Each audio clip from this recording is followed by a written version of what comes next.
namin ipabatid sa buong iglesia at sa buong sambayanan na ang tagapamahalang pangkalahatan ng Iglesia ni Cristo, ang kapatid na Eranio G. Manalo, na ipinapagpahinga ng Diyos. Pumanaw siya sa kanyang tahanan sa ganap na alas 3:53 ng hapon, kahapon, Agosto 31, 2009, sa gulang na 84 na taon.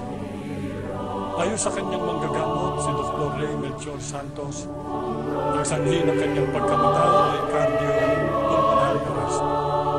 Ang kanyang labi ay nakaburol ngayon sa Templo Sentral ng Iglesia ni Cristo dito sa Quezon City.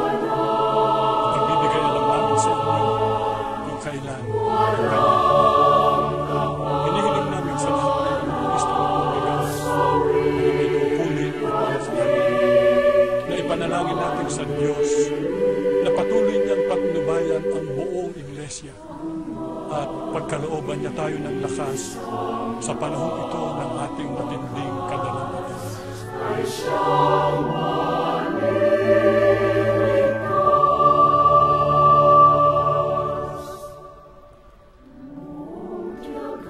Sila'y manghihina at kukulangin ng lakas. Bigyan mo sila ng pag-asa. Itulak mo sila para sila'y makapagpatuloy. Tapusin nila ang kanilang takbuhin. Ang may tungkulin, huwag nilang bibitawan ang kanilang karapatan. Ito ang kanilang pamana na ibinigay ng Diyos para kanilang iharap sa araw ng paghukom.